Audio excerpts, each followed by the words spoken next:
కర్ణాటక ప్రభుత్వం ఆల్మట్టి డ్యాం ఎత్తును 519 అడుగుల నుంచి 524 అడుగులకు పెంచేందుకు కుట్రలు చేస్తోందని ఎమ్మెల్సీ కవిత ఆరోపించారు.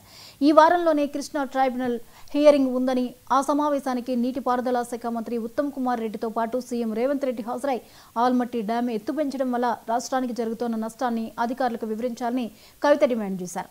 ఒక ఆల్మట్టి డ్యాం ఎత్తు పెంచితే తెలంగాణ కృష్ణా పరివాహక ప్రాంతం ఎడారిలా మారి క్రికెట్ ఆడుకునుడు తప్ప చేసిందేం లేదని కవిత అన్నారు. గ్రూప్ 1 పై సీఎం రేవంత్ రెడ్డి సుప్రీంకోర్టుకు వెళ్తున్నారని మండిపడ్డారు. కానీ రాష్ట్రంలో బీసీ రిజర్వేషన్ల బిల్లు గవర్నర్ వద్ద పెండింగ్లో ఉందని, ఆ విషయంపై ప్రభుత్వం సుప్రీంకోర్టుకు వెళ్లాలని చెప్పినా పట్టించుకోవడం లేదని కవిత ఆరోపించారు.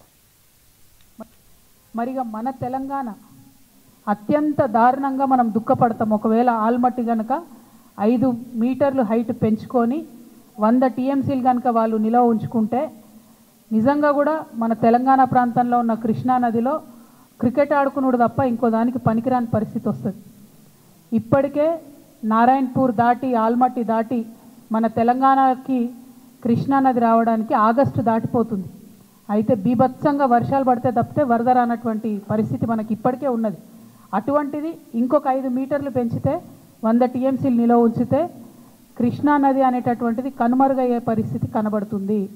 మరి ఈ విషయం గౌరవ పెద్దలు రాష్ట్ర ముఖ్యమంత్రి గారు, కాంగ్రెస్ పార్టీలో ఉన్నటువంటి పెద్దలు, ఇరిగేషన్ మంత్రి ఉత్తమ్ కుమార్ రెడ్డి గారు వీరికి అర్థం అవుతుందా అర్థం అవుతలేదా అనేటటువంటి మీమాంసలో బాధలో తెలంగాణ బిడ్డలందరూ కూడా ఉన్నారు. ఇవాళ మహబూబ్ నగర్లో అనేక మార్లు కరువు జిల్లా కాబట్టి మన ముఖ్యమంత్రి గారికి ఒక అలవాటు ఉన్నది, అవసరం లేని దానికి సుప్రీంకోర్టుకు పోతాడు ఆయన.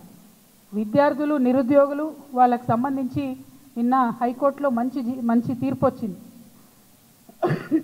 ఆ విషయంలో మాత్రం భేషజాలకు పోయి డివిజన్ బెంచ్కి పోయిన సుప్రీంకోర్టు కూడా పోతారట. అంటే ఇంకా 1 ఇయర్ నిరుద్యోగులకు ఇబ్బంది అవుతుంది. గ్రూప్ 1, 2, 3 నోటిఫికేషన్లు ఆగిపోతాయి. అటువంటి విషయంలో మాత్రం మన ముఖ్యమంత్రి గారు సుప్రీంకోర్టుకు పోతారు. కానీ బీసీల విషయంలో రాష్ట్రపతి దగ్గర బిల్లు పెండింగ్ ఉంది, సుప్రీంకోర్టు కొండని మేము మొత్తుకుంటున్నాం. ఇంతవరకు ఆ విషయంలో సుప్రీంకోర్టు పోలే. బీసీలు ఏమన్నా కానీ, నిరుద్యోగులు ఏమన్నా కానీ ఆయనకు అనవసరం.